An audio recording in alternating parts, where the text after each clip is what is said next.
la Chine pour entamer cette édition de la mi-journée de Smart Bourse avec Laetitia Baldeschi qui nous rejoint par téléphone, directrice des études et de la stratégie de CPR Asset Management. Bonjour et bienvenue Laetitia.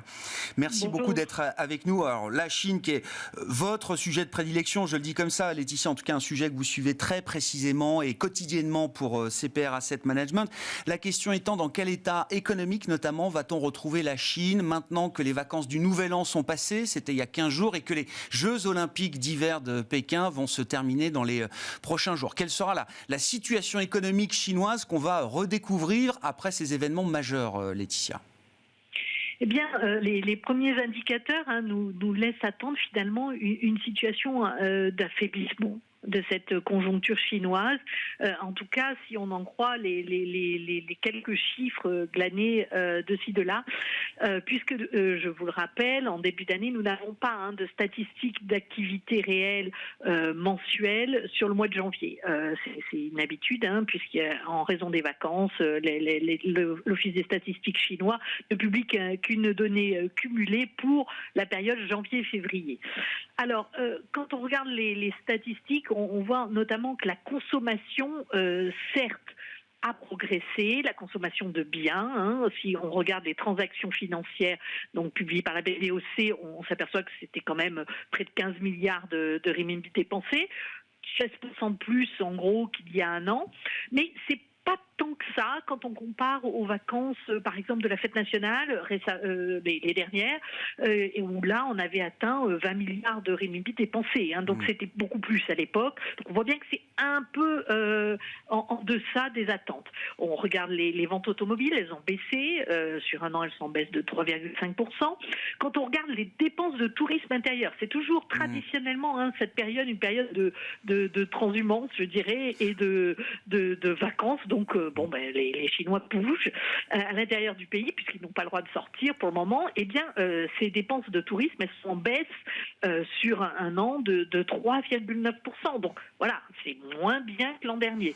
De nouveau, quand on regarde autre activité que les Chinois aiment pratiquer lors de ces vacances de début d'année, sont les sorties au cinéma. Eh bien, les ventes de billets ont chuté de 23%. Donc, on voit que finalement, les Chinois sont restés tranquillement chez eux, ont un peu dépensé sur Internet, mais pas tant que ça. Donc ça, c'est la partie consommation, et on le sait, c'est quelque chose de très scruté par les autorités chinoises. En face de ça, on a l'activité industrielle. Là, malheureusement, 3 facteurs sont venus, je dirais, contrecarrer toute ambition en la matière. À savoir les fermetures des usines liées aux vacances, puisqu'il faut bien accorder les vacances aux employés, les mesures de restriction liées à la situation sanitaire. N'oublions pas qu'en Chine prévaut toujours la politique du zéro Covid, fermeture dès qu'il y a un cas. Et pour terminer, ce panorama déjà très gris. Contrasté, on va dire, voilà. Eh bien, des mesures anti-pollution. Vous savez que pour afficher un ciel bleu au-dessus des JO de Pékin, on ferme les usines les plus polluantes. Donc tout ceci se traduit par une réduction d'activité à n'en pas douter dans l'industrie, en tout cas l'industrie la plus polluante, très certainement. D'ailleurs, on a des chiffres de production d'acier qui sont très en retrait. Sur un an, on est sur des rythmes de plus de 10% de baisse d'activité. Donc on voit bien qu'il y a quand même quelque chose qui est en train de se passer. Donc on va vraisemblablement avoir des chiffres d'activité assez faibles sur ce début de premier trimestre 2022. Et qui plaident, Laetitia, des chiffres qui vont plaider pour un soutien monétaire et budgétaire fiscal plus actif à travers cette année 2022. On a déjà vu des mesures d'assouplissement monétaire en début d'année notamment. À n'en pas douter, et je vous le confirme, nous avons eu quelques mesures d'assouplissement sur les niveaux de taux d'intérêt, mais vous le savez, l'économie chinoise est plus sensible aux quantités, je dirais, de crédit ou de financement qu'au prix de ces derniers. Donc, la PBOC a annoncé des chiffres de nouveaux crédits et de nouveaux financements très forts sur le mois de janvier. Quand on regarde les historiques sur les nouveaux crédits accordés par les banques, on est sur un montant de 4 200 milliards de renminbi. C'est beaucoup. C'est beaucoup plus qu'en janvier 2021 et c'est un plus haut historique depuis le début de cette série, c'est 2002. Donc on le voit quand même, une volonté de débloquer des crédits. On a toujours, en janvier, je dois le préciser, un chiffre assez fort parce que vous savez, ce sont des crédits annuels, un montant de crédit qui est débloqué par banque et donc les banques en général allouent ces crédits en début d'année. Autre phénomène qui est assez fort, ce sont les émissions obligataires des gouvernements locaux. Habituellement, ils sont assez en retrait en début d'année puisqu'il faut une autorisation par les 2 sessions. Donc vous savez, le moment politique chinois qui a lieu au mois de mars pour une validation de ces quotas d'émissions pour les gouvernements locaux. Là, ils ont eu l'autorisation de débloquer du financement en amont de l'autorisation officielle. Et ils l'ont fait. Donc, ce qui veut dire qu'il y a de l'argent, beaucoup d'argent mis dans cette économie pour essayer au moins de la stabiliser.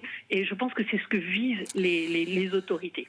Si on se place sur le plan de la géopolitique, Laetitia, alors, les chancelleries occidentales européennes s'agitent avec des efforts diplomatiques intenses avec Moscou.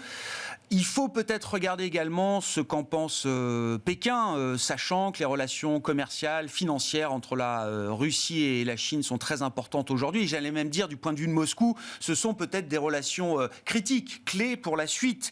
Qu'est-ce qu'on peut dire du rôle de Pékin peut-être dans la situation ukrainienne? Et est-ce que Pékin est une force de rappel, un garde-fou peut-être pour le pouvoir russe aujourd'hui? Alors c'est vrai que on voit en fait sur les écrans les belles images de M. Poutine et M. Xi ensemble, l'ouverture des JO. Il y a beaucoup de liens, il y a beaucoup d'accords entre ces 2 pays et finalement, comme il y a un ennemi commun qui sont les États-Unis, on s'assemble. Et on fait front commun. Alors, il y a beaucoup de liens commerciaux, effectivement, et la Russie développe des approvisionnements en gaz. La Chine a besoin de sortir du charbon assez rapidement, compte tenu de ses engagements internationaux en matière de décarbonation de son économie. Et donc, elle se tourne vers le gaz russe. Et d'ailleurs, les 2 pays viennent de signer un contrat sur le long terme pour cette fourniture de gaz russe à la Chine. Donc, on voit bien qu'il y a des accords importants. Je crois qu'il faut vraiment garder ça en tête.